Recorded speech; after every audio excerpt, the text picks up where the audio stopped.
All right. Good evening and good night, and welcome to the It's Your Perspective talk show. It is Wednesday, May 25th, 2016. It's about 8:11 p.m. My name is David, a.k.a. Kimba, a.k.a. Christian, alongside Bingy Soup. Yeah, Soup. We back at it? Yes, I. Another week is upon us here, man. Just want to say quickly that this is the It's Your Perspective talk show every Tuesday, Wednesday, Thursday, weekly 8 p.m. until. We do have a telephone number, 340-201-9005. You can also text us on that number as well. But most importantly, you have to go to our website, streaminglivefromthevi.com.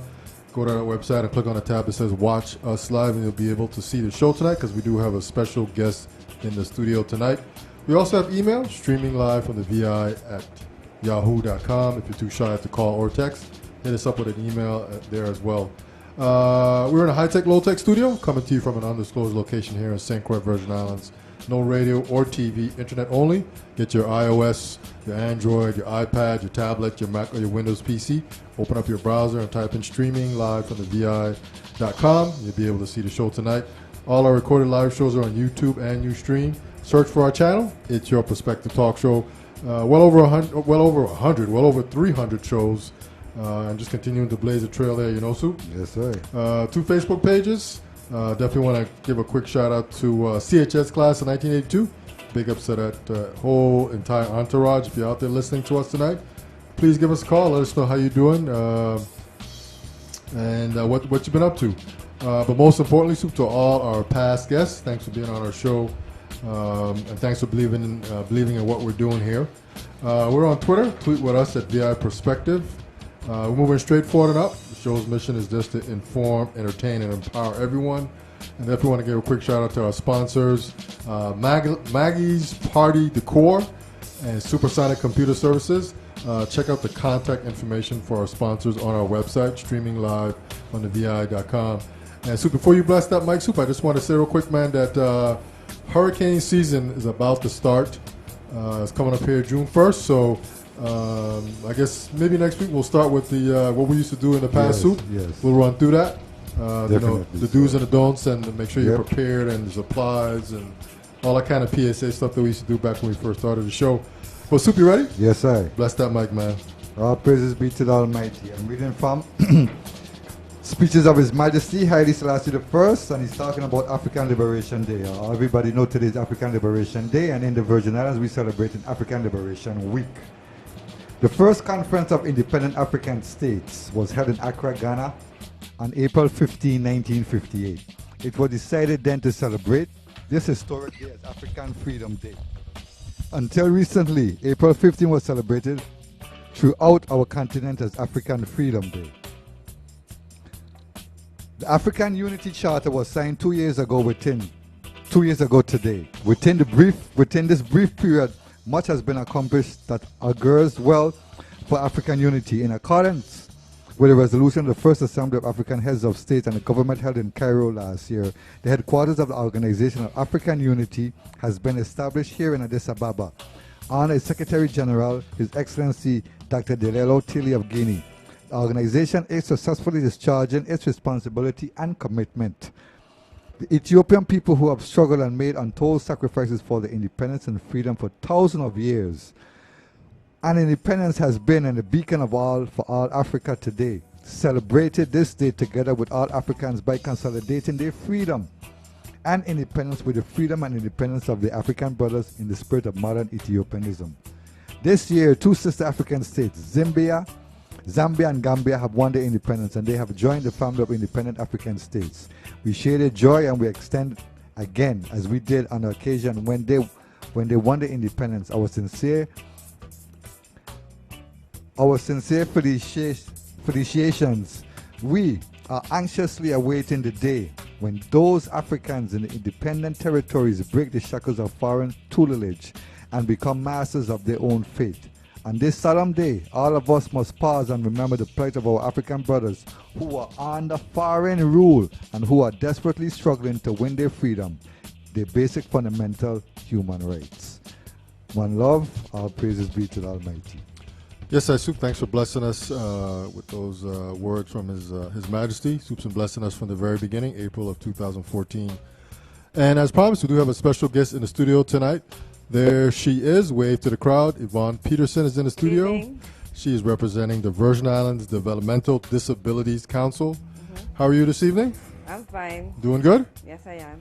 Okay, so you are back to talk about. I guess you have some updates on some I guess some projects, some initiatives that you're working on. Yes, coming up next month from June until September, we're going to be launching our nonprofit capacity building series.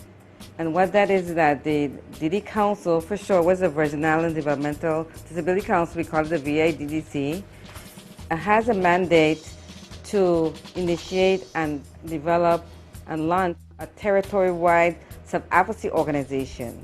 What that means is persons with disabilities who can speak up for themselves, who can look out for their own needs.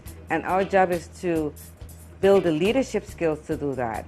And so if we're going to be doing a capacity building to build a territory-wide nonprofit for that, why not at the same time offer that kind of capacity building for other nonprofits, those who are interested or serve persons with disabilities, or who just want it for their own needs to build their own capacity organization.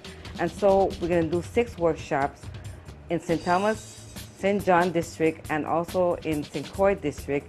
And the kind of workshops are the pros and cons of starting and operating a nonprofit is one of them, understanding the SWOT analysis, which is the strengths, weaknesses, opportunity, threats, and that kind of exercise helps you develop your vision statement, your mission statement, your goals and objectives. Another workshop is managing federal funds and accounting for federal funds, as well as understanding grant or fund accounting. And also the last one, but not least, is grant development workshop. So those are 6 workshops that we're going to be doing on St. Thomas and Croix from now until June. Until September. And we're spacing them off between twice a month, so that way, once you have a workshop, you have time to kind of grasp what it's about before the next workshop comes along. That way you can kind of understand it, kind of work with it, and that way when the next workshop, which builds on the first one, is going to help you with the nonprofit building the capacity. So that's one of the things we're doing. And we're also going to be doing a program called Standards for Excellence. We found that boards need good governance, and that's one of the things that we're having not only here in the territory, but having boards understand what their role and responsibility are, and making sure that they do due diligence in meeting and accounting for the needs. As you know, we're seeing a lot of issues with boards now, whether it's the hospital board or other boards that are not really having a lot of, what do you call it again, some little bit of issues within their organization. That Stands for Excellence is a national institution in Baltimore, and it's throughout the U.S., and actually they have these guidelines that help boards develop policies that provides the guidance that they need. That's basically what it is. So those are kind of 2 initiatives that we're having. And we're also this year, in August, we're going to be submitting our 5-year state plan. And every organization, every DD council looks at the community, looks at the needs of the community, and then based on those needs for the community, develop the 5-year plan, and so that they can make some road efforts in those needs within the first to the 5 year. So we have on organizations who are interested in, for example, adding information to the state plan, what the needs are, that will help us. For example, I met yesterday with the deaf and hard of hearing. We are supposed to be, when I say we, the territory has a responsibility to ensure there's enough interpreters, sign language interpreters, to meet the needs of our deaf and hard of hearing. So when they go to the doctor, whether it's a private or public doctor, if they go to the legislature to listen to the hearings, if they need to go to the schools, they need to go to any place, there is someone qualified there to interpret for them. So that's a real big need here in the territory, and that's one of the things that we're looking at, our long-term 5-year plan, to look at that need. Another need we're looking at is the issues of ensuring that the teen pregnancy, we have our young people getting children, a lot of times they don't go and get health care within the first trimester. That's important. That's the time when you have a growing development child, and those are the time when you need good medical attention. So those are the time we're looking at, you know. We also have a situation where about 50% of our children with developmental disabilities are development delayed, which means it's preventable. What can we do to address that issue to show that we can have that reduced? So those are the kind of things that we look at, and so we're open for organizations who may have needs and see that it should be part of a 5-year plan. They can look at those things. We're also looking, for example, at public transportation. Persons with disabilities and need public transportation because of maybe certain things that they have. Maybe they can't drive a car. Public transportation is crucial and needed for them to be able to recreate, to go to church, to shop, to visit their friends, so they can completely integrate in our community and enjoy the community just like anyone else. So. And whole Yvonne, how do our especially St. Croix here responds to the individuals with disability here in the territory?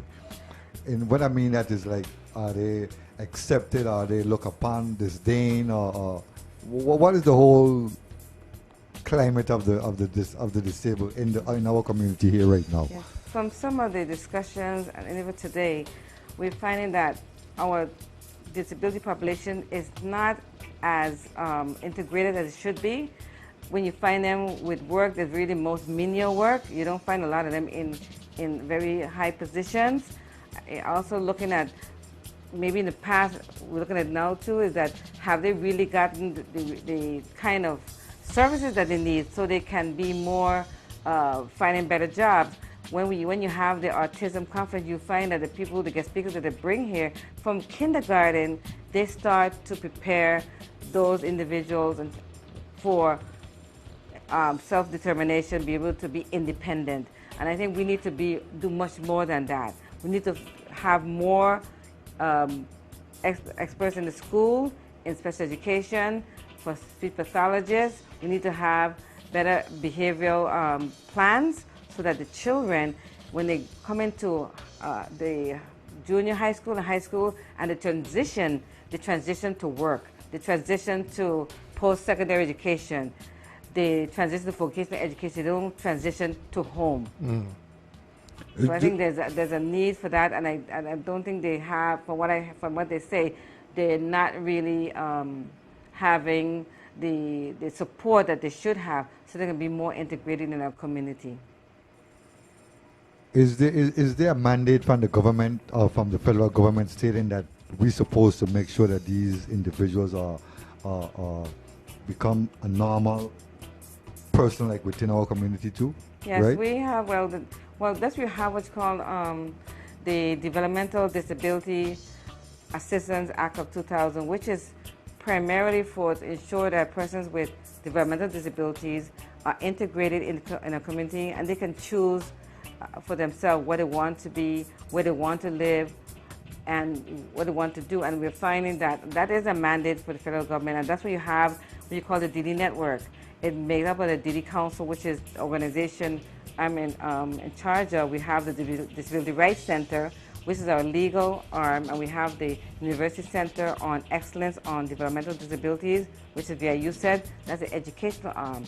And you'll find that when we're looking at the federal government, they're actually trying to get all organizations that impact persons with disability up on the same umbrella. For example, the independent living was under education, is now under the same division of the federal government as the DD Council is, as Disability Rights Center is, and via USAID is, because they want all of us on the same umbrella, so you can have a seamless relationship between all the four organizations to make sure the person with disabilities get those services, get those needs.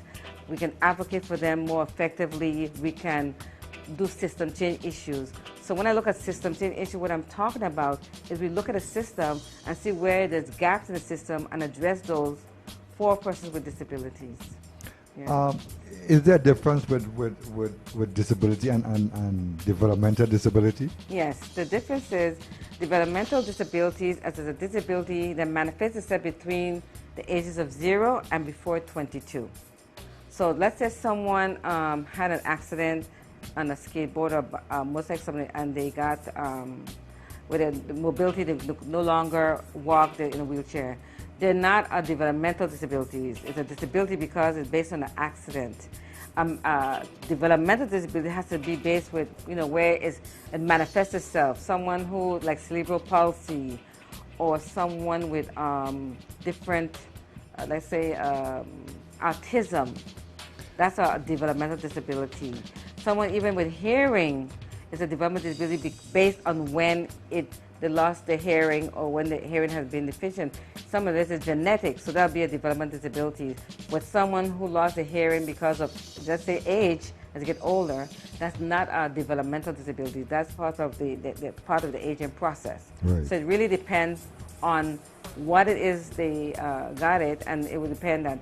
And as we go along, as you see in the federal government, they begin to add more type of criteria for developmental disability. For example, dyslexia long ago was not considered a developmental disability, but it is now. I think back in 76 it became a disability. So you find that as you go on, the kind of broadening the scope or the definition of what a developmental disability is. You say you're having these workshops coming up in starting from June, right? Yes. Basically, if you have a company, just like say maybe a cleaning business, and you want to turn that into a non-profit, how would you go about and make that process happen? Well, what is the process involved in doing something like that? Well, first we need to understand what the definition of a non-profit, not-for-profit, I call it, is. A not-for-profit is an organization that is formed for the benefit of the community. Okay. So it's based on what you plan to do, what is going to be your vision, your mission, your goals, and how it's going to be serving the community as a whole. That's why you said nonprofit means it's a public charity. It's for the public. So if you have a cleaning business, being a nonprofit wouldn't be really something I would say. I just put cleaning in front because I was just looking. I was just basically what I'm trying to say is that if you have a company, so basically what you're saying that it ain't every company that you start gonna be able to turn into a non-for-profit business. It's really nonprofit start is identifying a need in community, and from that need, what really should happen is you look at what are the parameters within a community and do what you call a community assessment. Look at the gaps in services or the gaps in needs, and that you'll see where your organization would fit in. And so you go through like a process to say what is missing in the community. We look at you look at statistics, you look at the issues in reference to needs of the youth, you look at your population, you look at what are the challenges in the community, you look at what are the weaknesses, you look at those areas to see where you can fit in. Let's say, for example, we have an issue right now with many places with obesity. Or juvenile diabetes. Well, a lot of our young children getting diabetes at an early age, and that's because of the diet. Too much of a fast diet, they're not eating healthy foods, they're not eating natural foods. That might be an area for a nonprofit to go in to maybe do programs on helping addressing the getting children to eat more healthier, or maybe even working with families who get food stamp to eat more healthier. Everybody said when you go into the shopping center, the shops in the first of the month or the second of the month, you see the cars loaded up with chips and fast foods, quick eating foods. Those things are not healthy. So those are the kind of things you look at. What do we have to do in the community and where the needs are, and then address those needs for the long outcome to see how we make a change in long outcome. If we have 20% of our children with juvenile diabetes, how can we address that issue? How can we make an impact so that in the next 5 years it's gone from 20% to 15%, and hopefully 5 years it goes down to 10% and 0%. Let me ask you Yes. something. In a case like childhood diabetes, is it basically the poorer people or the poorer individuals in our community get these diseases, or it's I really don't know, because why I'm asking this question is because when I was growing up, I never heard of that before, of a youth 10, 12 years old having diabetes. Now today, it's like a common thing Very everywhere you common, go. yeah. You know, so it's like I'm trying to figure it out. Is it because of lack of money, lack of financial support? I don't know. I'm just kind of I just get a basic feel of Yes. where this comes from. We find that in the nationwide, persons who really have it is the poor. Is the poor. Is the poor. They're the ones that eat less healthy foods. Right. They eat things that are quick and easy to cook. Let's say, hot pockets, Right. ramen noodles, And these, chef boyardee. right, Those these things are high in salt. sodium. Yes, high in sodium. And that's a national problem all over. In fact, the studies have shown that even when persons from other countries, let's say Mexico, who had a very healthy diet there, when they come to the United States, they begin to get the same diseases or health issues as the Americans, because they no longer walk, they drive to McDonald's. They don't exercise as much, so they have they begin the same kind of things as the Americans do. Okay. Yes. So it is a problem mostly in the poor. Yes. Because you find that the foods that are most cheaper is the ones that are packaged for them, and when you consume the majority of your food in that way, Yes. at least I was in the supermarket just yesterday. Processed food, basically, Yes, that's what they processed call food. I it. was in the supermarket just yesterday. I was looking at all of these different quick foods, so quick rice food, and the sodium content ranged from 110 milligrams to 970 milligrams for one little package. One little package. That's high. That's a lot of sodium, but people don't look at those fine lines. Lines, right. Okay. Yes. Let me ask you the next question. When you start a non-for-profit organization, do you have to have a board with it? When you Yes, is this a mandate, or this a regulation, or this is a good practice to do? No, it's a regulation. Okay. When you start a nonprofit, you have to have what you call the incorporators, at least 3, to start the organization. But the best practices, you should have at least 5 to 7 minimum board members, because the board members are the ones that drive the policy and the direction of the organization. And you want to have board members that bring in different expertise. You want someone in financial management, like somebody in accounting, something like that. You may want somebody in legal aspect. You want someone in maybe youth. You want different board members who bring in the different areas based on what your needs are. Yeah. Okay. So for example, the DD Council's board is 60% of the membership by federal mandate must be either a person with developmental disabilities or the family member.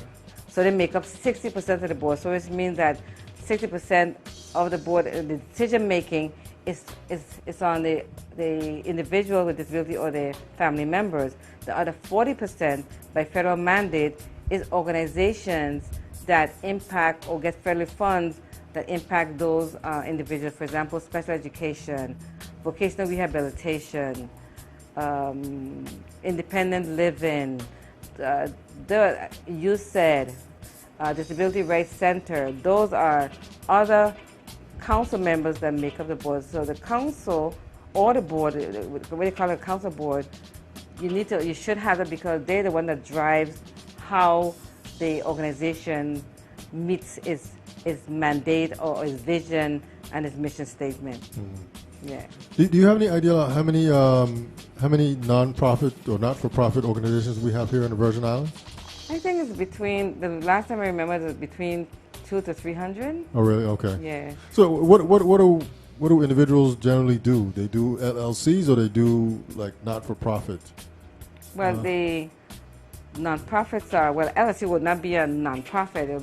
The nonprofit would be either a local nonprofit or a 501c3 nonprofit. Most of them are membership organization and nonprofits. And churches, for example, are automatically nonprofits and 501c3s. They don't have to go and get the application and file the papers, but they are automatically nonprofit. So different types of nonprofit, but I think we want to make it clear that you can be a not-for-profit, but not be a tax-exempt nonprofit. Okay. The difference is that a local nonprofit, you go and file your papers, your bylaws, your articles of incorporation, and all the other information with the Lieutenant Governor's office, and your local nonprofit wants to give you that certification.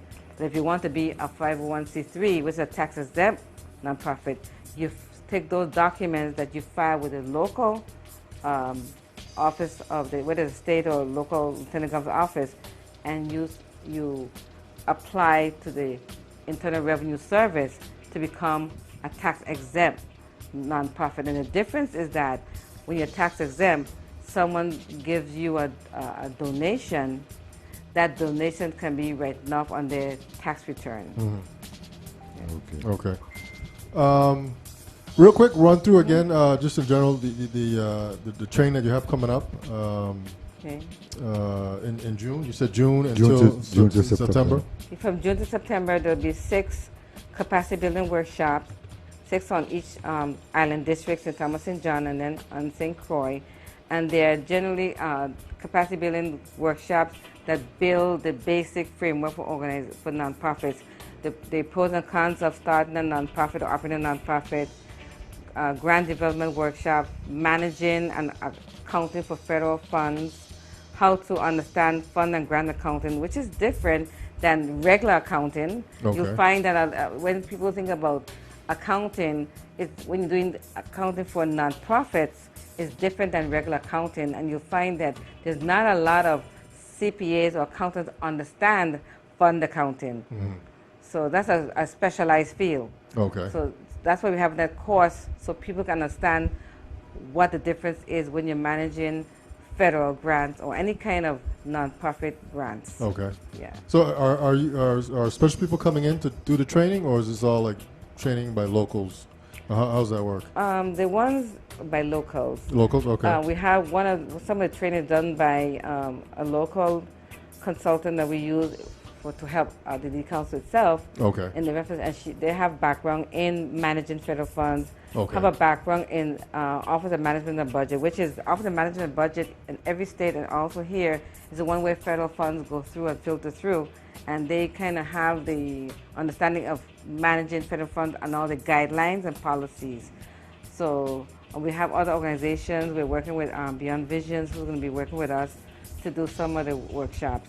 I'm going to be participating with some of them because my background is in nonprofit governance, and as a federal grant reviewer for the past 10 years, I'll bring that kind of knowledge for people to understand when you're a grant reviewer, what makes your grant worth funding. So it kind of gives an insight on what happens behind, okay, evaluating those things. Okay, Mm-hmm. so we're going to take a quick break, and when we come back, we're going to talk more specifically about grants and grant funding, and maybe how to write a grant and what grant is best for you. Okay. All right. Yeah. So our guest tonight is Yvonne Petersen. She's with the Virgin Islands Developmental Disabilities Council. We're going to take a quick break, and we'll be right back. Stand by.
All right. We are back. This is the HR Perspective Talk Show every Tuesday, Wednesday, Thursday, 8 p.m. until. Tonight is Wednesday, May 25th, 2016. African Liberation Day. Yes, it is, man. Actually, you said it was all week, right? Yeah, the VI celebrating African Liberation Week. So starting today? No, starting from Monday. From Monday, but today is actual Liberation Day. Okay, yeah. I got you. All right, man. So this is the HR Perspective Talk Show. Our website is streaming live from the VI.com. Tell a friend, tell a neighbor, tell your aunt, uncle, and cousin to stop what they're doing, go to the website, and tap in, and they'll be able to see the show tonight.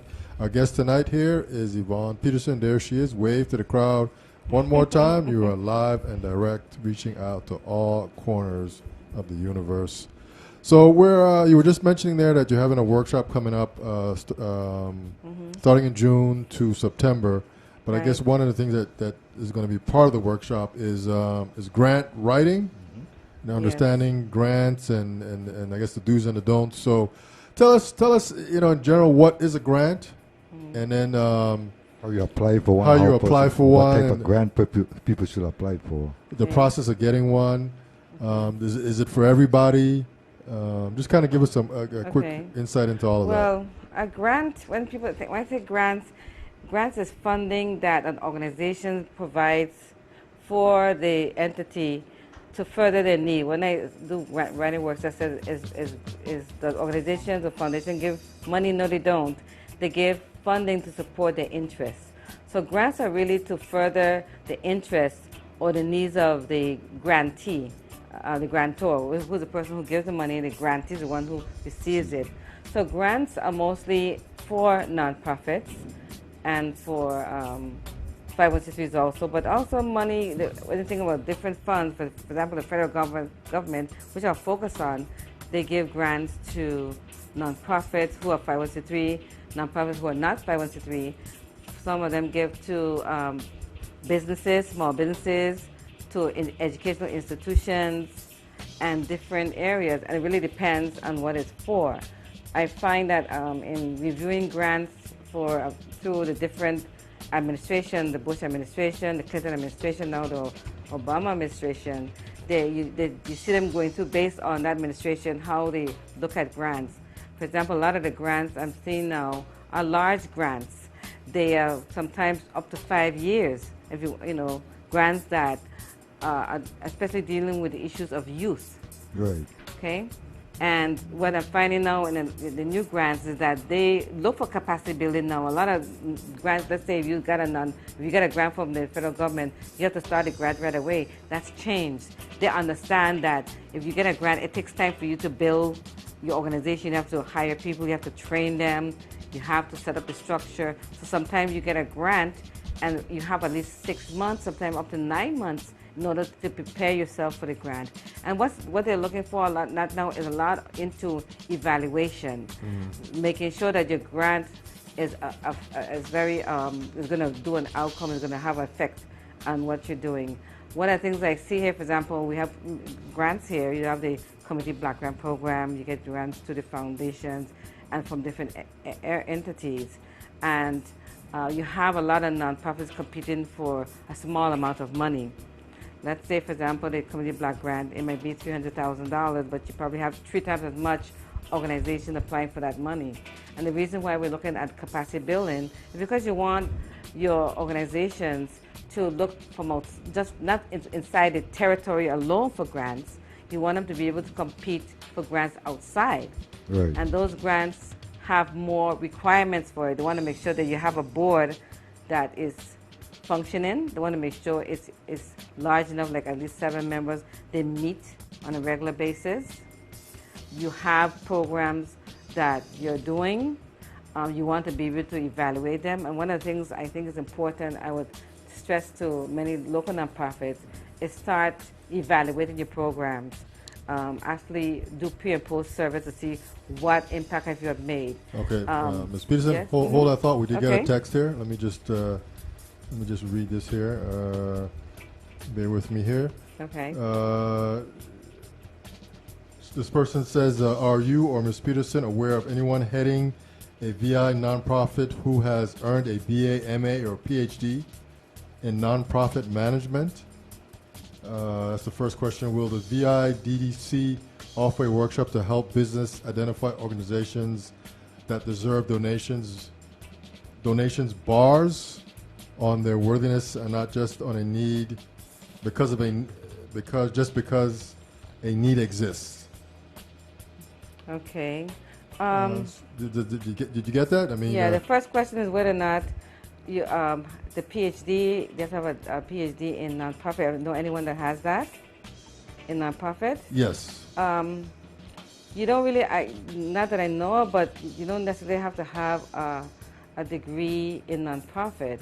Many times nonprofits are based on, for example, experience, and there are a lot of opportunities for nonprofits to get training in areas of nonprofit. For example, I'm trained in ethics and accountability nonprofit and doing evaluations. And I got it from certified from an organization called You Get What You Measure. So you can get training in managing funds. In fact, the federal government, many times now when they give funds out, they require the nonprofit to come to a training in DC to ensure that they have an understanding of how to manage that funds. Okay. Now, reference to the qualification of nonprofits, if you see whether based on the need, you should look at the structure of that nonprofit. Do they have a governing board? Do they have programs that are running that are effective? So those are the kind of things you look at. When we're doing these workshops, we're going to be, as I said, bringing a person who is qualified and trained on bringing nonprofits up to the compliances. If you want nonprofits to be into the compliance with regulations, this person, for example, I met her. She works as a senior consultant for Board Source, and if everyone knows about Board Source is one of the top organizations for nonprofits and all over. She has 18 years experience in that. This person is a clinical psychologist who we're going to work with because, remember, we're in disabilities. So I'm saying that, yes, what you would look at is not just the nonprofits need, but you look at what have they been doing. You want to be able to see what programs they have been doing. Have they been able to measure them?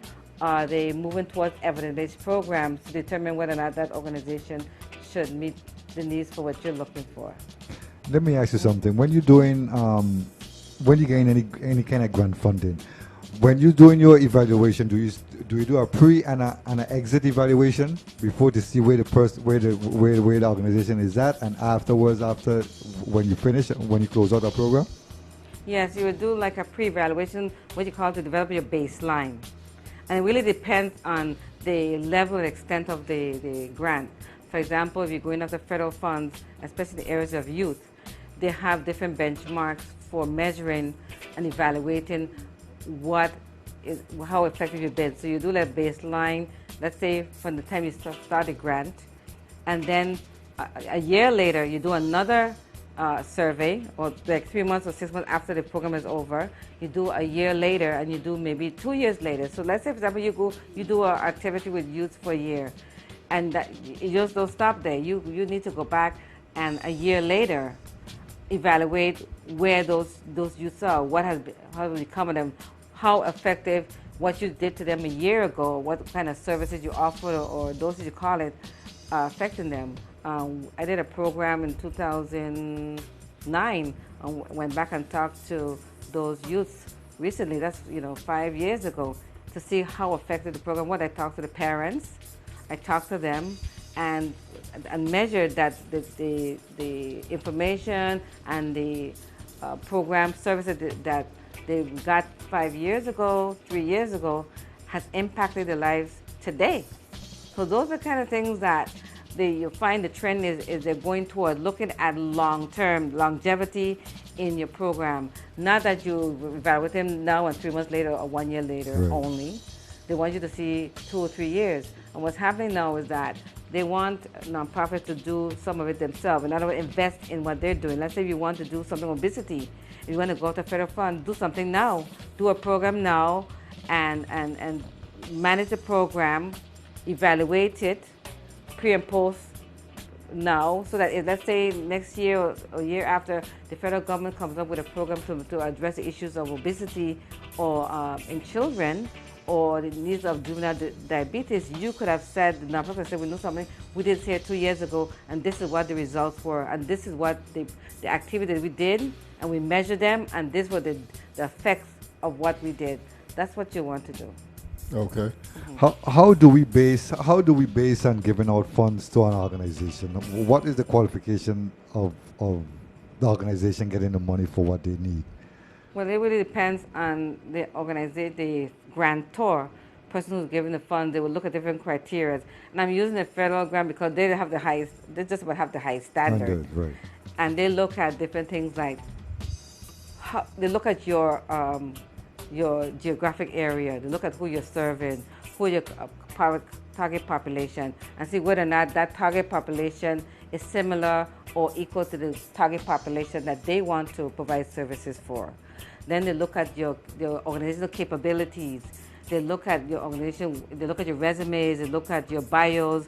They want to see that your organization, if you're going to do, let's say, a program to address obesity, they will want to see that your organization have a background in nutrition or in areas that impact children's health. Health, right. See? Okay. So look at the capabilities and see how the capabilities match with what they're looking for. They also look at your financial management. How do you manage funds? How have you managed funds in the past?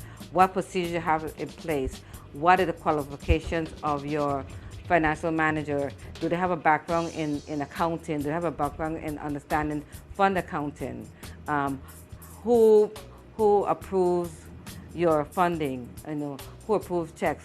What is the procedures for that? Those are kind of things they're going to be looking at. Okay. And then also, do you have a website?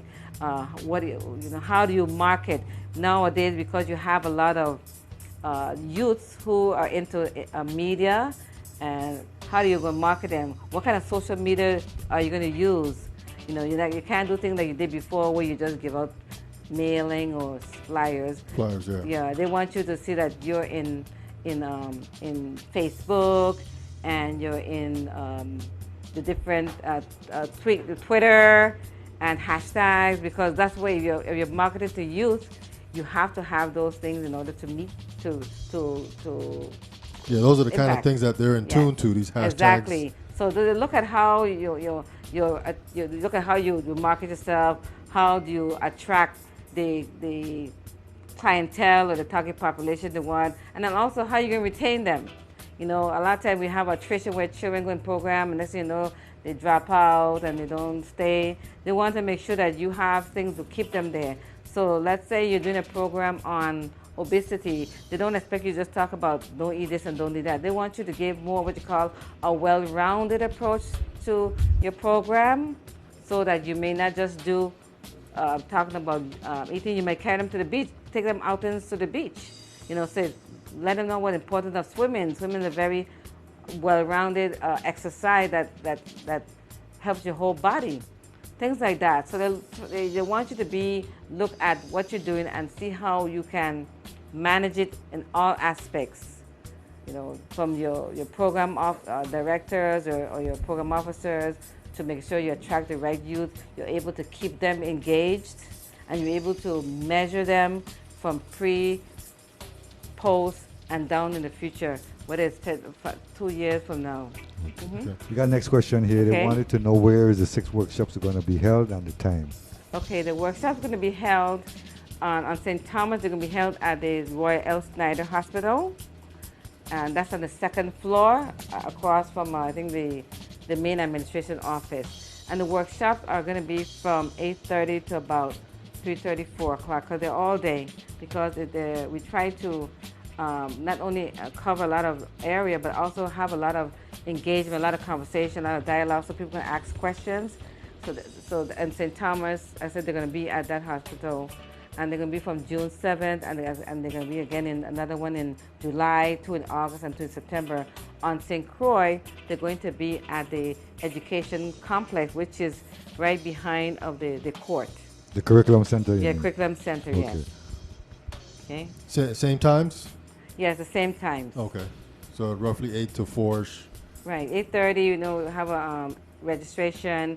and then go on until about 11:30, 12, and then lunch on your own. We will be having refreshments and a few snacks, Right. and then we come back, and then we finish this session. Yeah. And we're also going to give everyone a manual that has all the PowerPoints in it, as well as some information that you can use. I know sometimes people go to conferences and they get a booklet and then they put it down and never look at it again. We want to make sure there's something that you'll be able to utilize more than once. Okay. Yes. So you're going to have one conference in St. Thomas and then next week in St. Croix? No, I No, think the same day. the same day? Not the same day, I'm sorry, Same- the same week. Tuesdays in St. Thomas and Thursdays on St. Croix. Okay, I got you. Yeah. I got So you. wherever we have the session, the first one will be in St. Thomas on a Tuesday, and then on St. Croix on the following Thursday. that. Yeah. Okay. And then it's going to be like several weeks apart. Okay. Yeah. You disseminating flyers or anything like that, Yeah, we're going to be giving out, we're going to be sending out like we're working on a newsletter. We'll have all the workshops, the dates, and we're going to have the description of, the titles of all the workshops on it, where they're going to be and what time, things like that.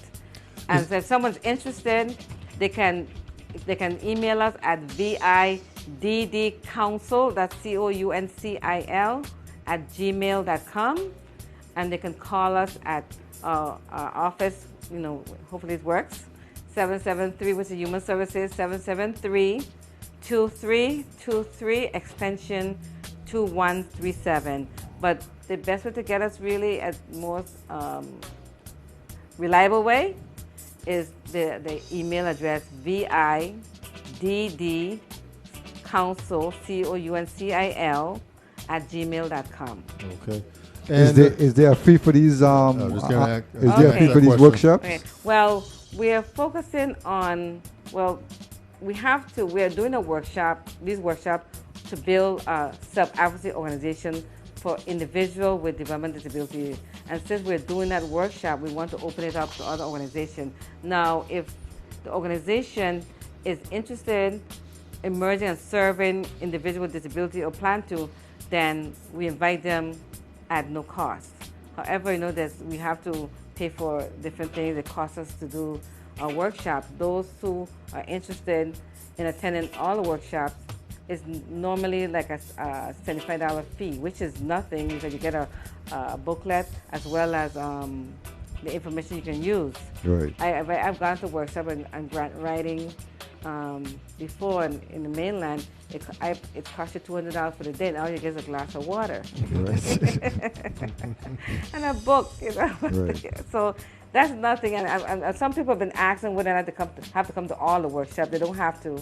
But what it is that you really, if you want to build your organization, especially with a new organization, you want to build it, you just come to all of the workshops because it's going to build. And let me explain why we're doing it. Not because we also want to start a nonprofit for self-advocates, but let's say we want to, I'll grant it to give out grants. We plan to give out grants to assist. We can't do everything ourselves. We only a 2-man, 3-man show. We're very small. Right. So for us to do what we need to do to meet our federal mandate, we will be giving out grants. So we want to make sure that the organizations have things in place, is governance in place, is structure in place. It's all it needs to be so we can provide that for them. And so in one way, it helps the organization to get funding from us. And then we go after funding, major funding. Of course, we're going to be sub-granting and working with our DD partners and other nonprofits to provide us services. So this is a benefit, worthwhile for nonprofits who are looking to expand and looking for grants that are long-term. As I said, the federal grants, they're not one-year grants. They're normally 5-year grants, which gives you a time to really do something and to really make an impact. Are they going to have registration online for these workshops, Yvonne? Well, we're going to be sending out a newsletter where they can, when they send out an email, they'll be able to have to click on a button where they can register online. Okay. Yes. Okay. Yeah, we're working on that. We're getting to technology. Okay. Maybe you all can help us. Make it a little easier for the end user, yes, right? Yes, maybe for the end user. Okay. So you said $75. Is this per workshop? Yeah, Or a just- workshop. okay. But if we're not going to, if sometimes some students have called, and if a student will work out something more, because it's not about making money, it's really to make Give sure it- that we cover our costs. But it's for the organizations who serve persons with disabilities, there's no cost. To them. To them, Them, yeah. yeah. Okay. And how are you gonna know that? You have Well, some that's going to kind be of- the questionnaire. you know, that we Okay, fill got out, you, know. got you. Okay. Yeah. All right. Anything else you'd like to add there to what you're talking about? Let me see, not exactly, but I would, really would like people to call us and see, ask us questions about it. And so that the long-term goal is to ensure that people with disabilities are engaged in the community. Because what we're hoping is that we go after funds and we sub-grant and we want persons with disabilities to be served. If we want to make a change in our community, everybody has to be part of the community. Right. Okay. And we want to make sure that children with disabilities get the services from very young, so they can go to swimming classes just like everybody else. They can join sports.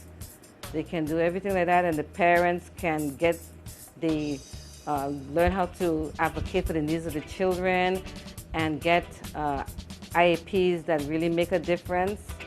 So I think if coming to the workshop and get engaged, it benefits the community Okay. all around. Let me ask you a question, Ms. Petersen. I guess from year to year, are there any improvements in the things that you're trying to do for disabled people here? And Well, you I- talk about like the bus transportation, that kind of stuff. I mean, And the entrances to get into the buildings Buildings and and- stuff Yes. like that. I mean, are Is- these is- things- Is this been coming along, or is just Yes. you have Well, I like would say- roadblocks. Let me make a disclaimer. The Virgin Islands Diddy Council, the Diddy Council, is 4 years old, in 2012. Okay. In comparison to other Diddy Council, which have been around for 20, 30 years, we're like the baby on the block.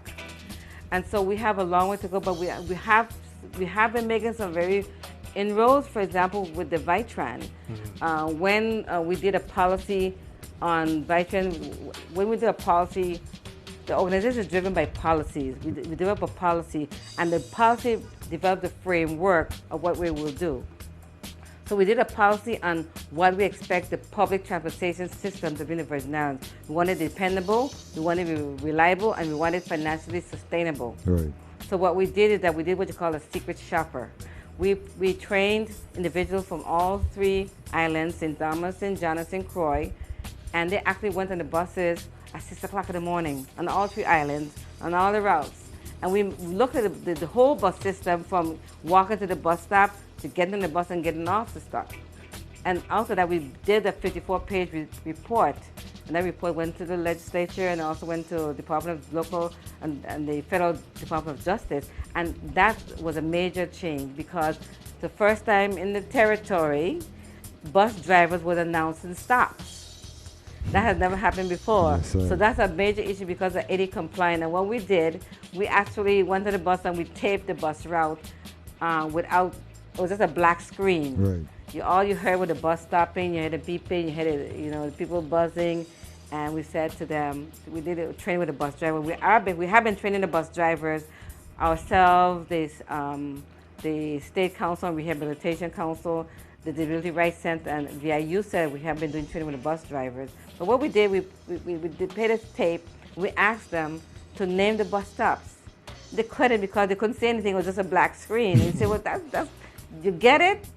So 'cause we're trying to say people with disabilities, whether they can see, whether they can hear, Yeah, right. they have a right to go on the Go on bus. bus, yes. So you need to announce the stop so they can know where they're going. Right. And has been very, very successful, because even Cornell University, Northeast ADA Center came down and actually doing a production, did a filming on on St. Thomas and Croix on this program. And looking at where are the challenges we have, and what has been the changes, and we have been seeing the changes. I know we've been working closely with the AD coordinator in Vitran, Ms. Hodge, and she has been working with the council. We go out right now to where the federal court is You look at the sidewalk slope on each side that allows someone with wheelchair to go from one side of the street to the other. Yeah, easy access. Yes, easy access.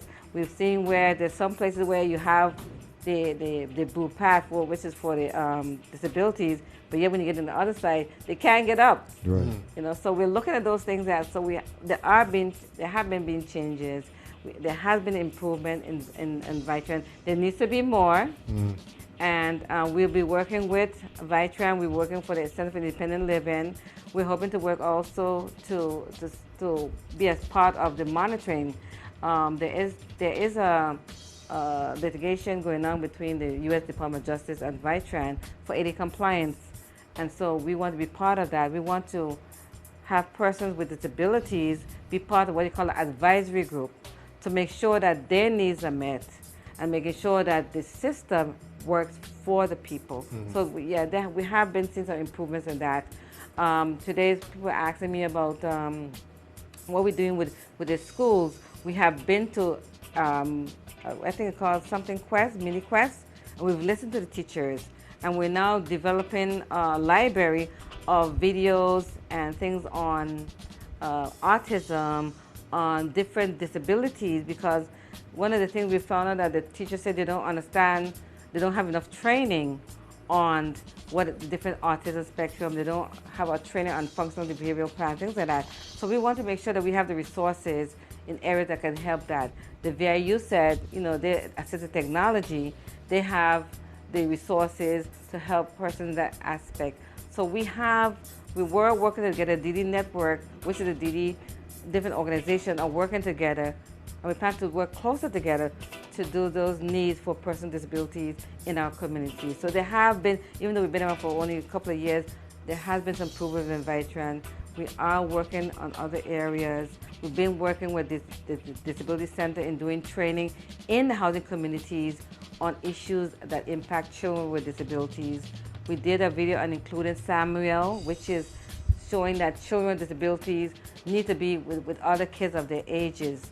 We call it Including Samuel, which was an initiative on the national scale, and we have been working with that. So we want to, the next years, expand on that and promote that within the schools so that children with disabilities can be in the playground and can be just as engaged as anyone else. Yeah, they have a fair opportunity just like everybody else does, yeah. Yep. All right, our guest tonight is Yvonne Petersen. She's with the Virgin Islands Developmental Disabilities Council. We want to thank you for coming on again and sharing some good knowledge. And she has this workshop coming up from June to September. It's going to be every other week, I guess starting in June, Tuesday in St. Thomas, and then Thursday in St. Croix. Right. Every other week until September, and it gets us 6 main areas that you're going to be covering over those 6 weeks. $75 per workshop. And she said the email address to get info and that kind of stuff is what again, you said? VIDDcouncil, that's COUNCIL, at gmail.com. Okay. But for organizations who are interested or serve persons with disabilities, we welcome them to come for free. Okay. Okay. I want to thank you again. Thank you. Soup, any final words, any final thoughts, man? Thank you very much, Yvonne. Continue doing what you're doing. I know it's not an easy task. Thank you. Stay positive and one perfect love. Yes, one love. Yeah. He like to say, one perfect love is our prayers and his blessings. When you put it all together, you get one perfect love, man. Okay. So on that note, we're out. I just want to say real quick that this is the It's Your Perspective talk show every Tuesday, Wednesday, Thursday. Our website is streaming live from the VI.com. Our telephone number is 340-201-9005. And we have another show lined up for tomorrow, so tune in at 8 p.m. And we'll give you all the details of who the guest is via Facebook, so stay tuned for that. All right, on that note, we're out. We'll see you guys next week. Tomorrow. It's been that kind of week already, but we'll see you guys tomorrow, Thursday. On that note, we're out. Peace.